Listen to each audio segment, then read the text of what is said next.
Here's the thing, guys. Each small win we achieve helps to build belief. It says, yes, I can do this. And that belief helps to reinforce our commitment, gives us a jolt of motivation, and keeps us going.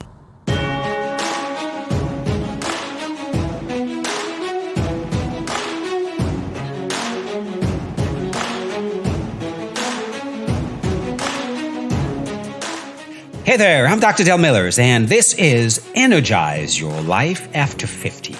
You see, the goal of this podcast is to help you answer one simple question, and that is, how do you want to live the next chapter in your life? Do you want to keep it as it is, or do you want more? Do you want to be better, fitter, stronger, healthier without meds, more confidence, more sex appeal? Do you want to get your mojo back? Maybe you want to be the you you've always thought you could be. So each week we'll look at simple ways to intentionally create your next chapter, prioritizing your health, your physicality, your emotional and spiritual well-being, as well as looking and feeling your best. Are you up for the challenge? Then let's get moving. All right, everybody, Dr. Del Millers here, and welcome. Thank you for joining me. This is Energize Your Life After 50. I hope you're doing great out there.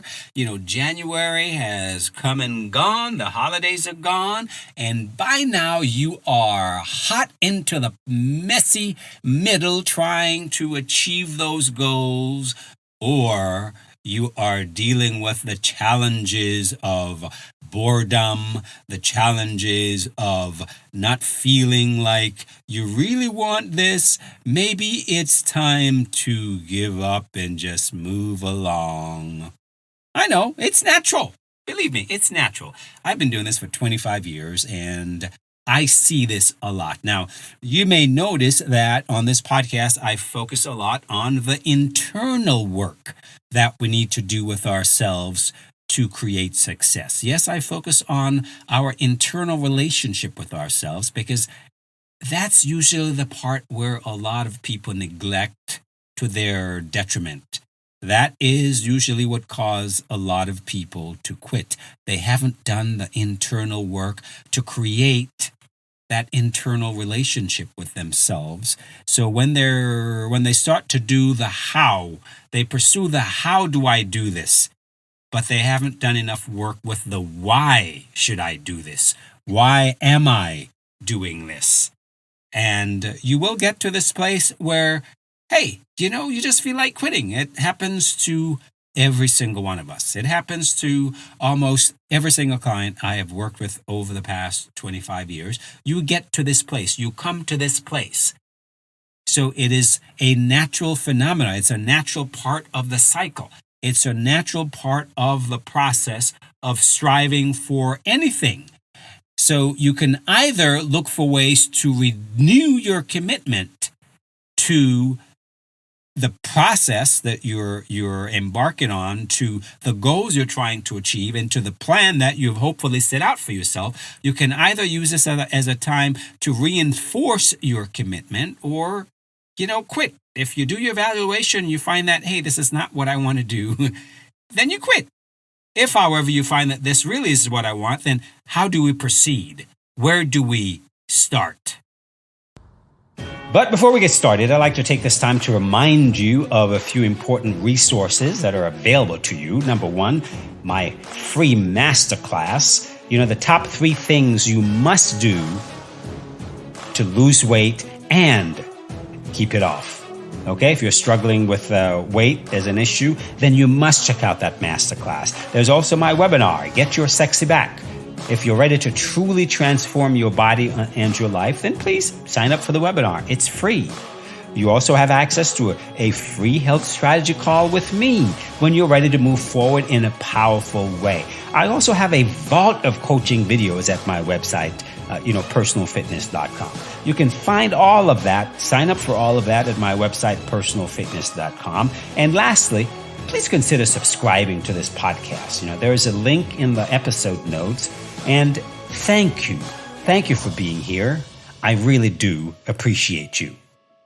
All right, guys, Dr. Del Miller's here with personalfitness.com. Thank you for joining me. Today we're talking about staying the course when you feel like giving up. Yes, you're trying to achieve those goals, but you will come to this point. Like I said, you will come to this point where you feel like giving up. It happens to every single one of us. It's a choice we get to make. It's a fork in the road where we get to choose to go left or choose to go right towards our goals or to choose something else. So, what do you do when you get here and you do your evaluation and yes, you're on the right course? It is a goal that is meaningful to you. Where do you start? How do you proceed from there? Well, I'd say you start at the beginning. You go back to the beginning. This reminds me of one of my favorite quotes from T.S. Eliot, one of his poems, says something like, "At the end of our striving is to arrive at the place where we began." And to know that place for the very first time, right? So the process is we're going to be always starting over, going along, starting over, coming right back to the place where we began, and to know that place for the first time. And each time we come back to the place where we began, we get remotivated, we get reinvigorated. So where do you start? When you feel like quitting and you want to go on, where do you start? Well, you reevaluate your beginnings, your why. Why is this important to you? That's where you should have started in the first place. You don't start with, oh, I want to do this. Well, why do you want to do this? Why is this goal important to you? How is it going to change your life? Who are you going to become? What is it going to give you that you don't have now? That is your biggest motivating factor, having that big why. And that big why has to be so strong, it has to be able to overcome all obstacles. Why? Because it is so deep and emotional. It touches you on a very core level. It can't be a very surface why. Your reason for wanting what you want has to be something that is deep and meaningful to you at the identity level. If it's not going to stand up to the challenges that you're going to face. And consequently, that's why when people get to this place where they have to make this decision, they quit because they didn't start with a strong enough why in the first place. So why is it important to you? Is it still something you want? Is it still important to you? You see, motivation comes from having your whys. When you have answers to those questions, why? Why am I doing this? Why is this important to me? If your answers are strong enough, then you'll be able to proceed. You'll get that jolt of motivation to kick you forward, to kickstart you again. If it's important to you. If it's not, then hey, why stay on a sinking ship? You might as well abandon that sinking ship and move on to the next thing, right? If your health is no longer important to you, or your body, or your healthy lifestyle, then why waste your time exercising, focusing on healthy eating, or practicing any of those other healthy lifestyle habits that go along with the lifestyle? The hell with that. Move on. Live life. Be happy. However, if it is, why is it important to you? Answer that question, and you will get that jolt of motivation to reinvigorate you and get you going again. Because again, that's your motivating factor. So that's where you want to start. And when you come to this place next time, because there will be a next time, that is where you want to return to. You always return to the beginning. So you're moving along, right? And this is something you want to do. How do you proceed? How do you stay the course? Well, there are a few things you can do. Number one, you learn to tap into your inner strength. You see, most people don't really know how strong they are because they haven't been tested. So you find that inner strength. It's that stubborn part of you that refuses to accept defeat. One of my favorite quotes from Eleanor Roosevelt goes like, "A woman is like a tea bag. You can't tell how strong she is until you put her in hot water. Isn't that beautiful? A woman is like a tea bag. You can't tell how strong she is until you put her in hot water. And I really like that because that really applies to everyone. You can replace women with human beings. We are at our best when we are tested, when we have to dig down deep and find that inner something, that inner strength to propel us forward. Years ago, 25 years ago, when I decided to leave corporate, yes, I was in corporate America. I was an engineer and then a pharmaceutical sales rep. And when I decided to leave America, at the time I used to run in the Santa Monica Mountains. I used to run up in the Santa Monica Mountains to a place called Inspiration Point, which was a big rock overlooking the Pacific Ocean. And when the sun was just coming up, I used to stand on that rock with my hands on my hips, looking out at the world as if looking out on my domain. Oh, it was beautiful. It was glorious. You can tell I have a king complex, can't you? But it was beautiful. But anyway, when I quit my job in corporate, when I decided to leave corporate, I made a commitment to myself. And that commitment went something like, because my passion has always been fitness, healthy lifestyle, nutrition, and helping people live a healthy lifestyle. That's always been my passion. So I made a commitment to myself that I will make it as an entrepreneur or I will die trying. I will make it as an entrepreneur or I will die trying. Now, do you see the strength in that belief? Do you see the commitment there? There is no way out. There's no out from that, okay? There's just no out. I left no out. I will either make it or I will die trying. So when you have a commitment that is that solid, that strong, you will find the inner strength. You will find that why. You will find that reason to go on. So that's what you need. You need to find that inner strength, okay? Secondly, you've got to understand that you don't have to walk alone. You really don't have to walk alone. A lot of us, especially us entrepreneurs, we do everything by ourselves. We're really solopreneurs, okay? We don't have other people to do things with, so we try to do everything. And we forget that we don't really have to do this alone. You need inspiration, support, and encouragement. And those are the things I provide to my clients. Inspiration, support, and encouragement, because we all need that. So what can you do? Get yourself a coach. Listen to podcasts. Read books that feed your mind. Most people confuse motivation and inspiration. Here's the difference. Motivation is temporary. It's what gets you going. But inspiration is lasting. It's what keeps you going. You need to stay inspired. And you do that by surrounding yourself with inspiring people, listening to inspiring people, reading about inspiring people, right? I listen to at least one or two podcasts every day. I listen to business podcasts from people who have achieved the kind of success I'm working on creating, right? You model what other people are doing. Why reinvent the wheel? And I've always listened to my inspirational teachers. I call them friends of the mind. I have a lot of friends of the mind. Those are people like Earl Nightingale, Jim Rohn, Tony Robbins, as well as stories about everyday people who inspire me. Back when I was a salesman, my territory was LA up through the Central Coast, Monterey, and I used to listen to a lot of Earl Nightingale because he was inspiring. I listened to, for sales, I listened to people like Zig Ziglar, one of the most inspiring salesmen you will ever listen to. Okay, so these are my friends of the mind. These have always been my friends of the mind because you need to feed your mind with inspiration if you're going to stay inspired. Here's another thing, folks. You need to focus on what's going right instead of what's not working.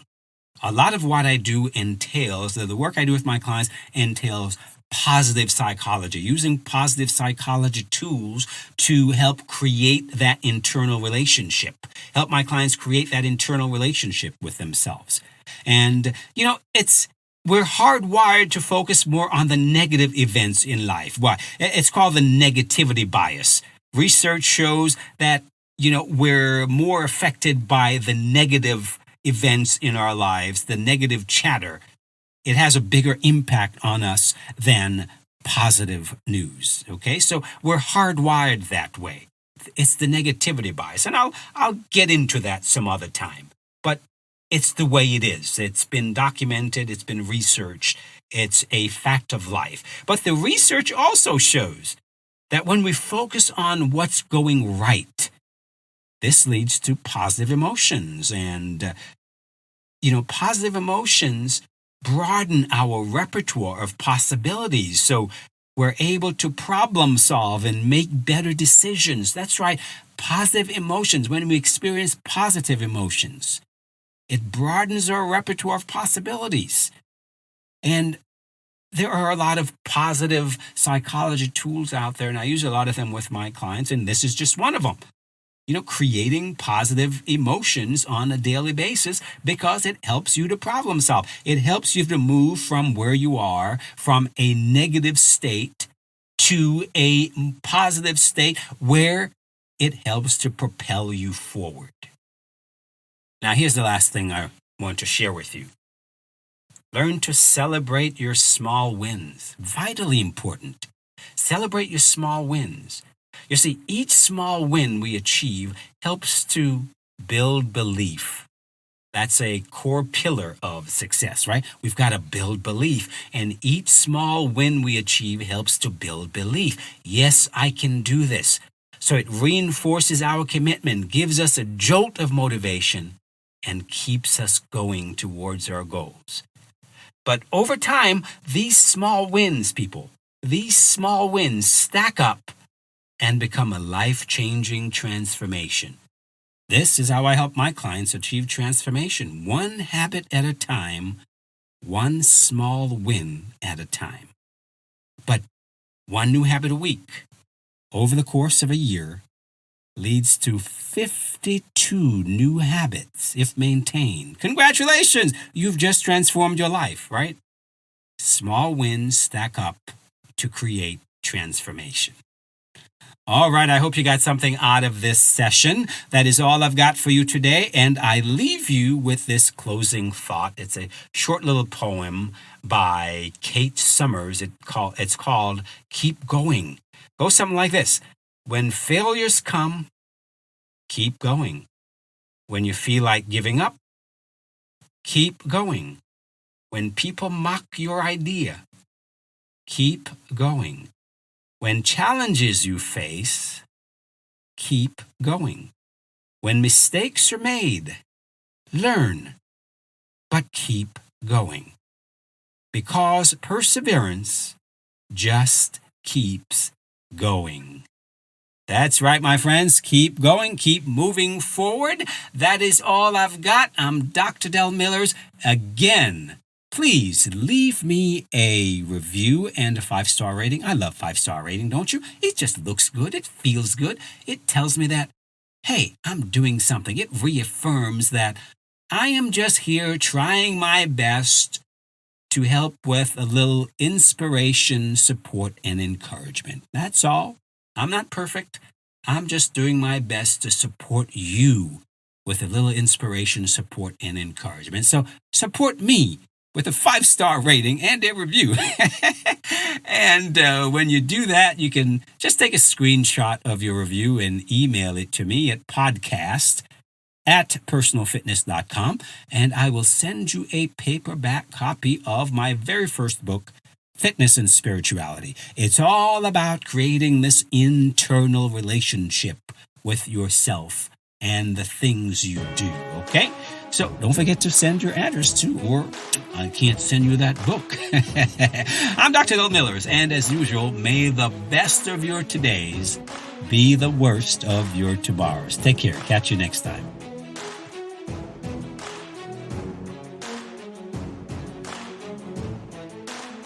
You've been listening to Energize Your Life After 50 with me, your host, Dr. Del Millers. For all the resources mentioned in this episode, you can check the show notes or go to my website at personalfitness.com.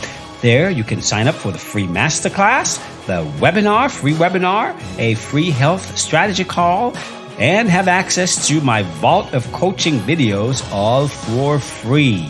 So check out the website at personalfitness.com. See you next time.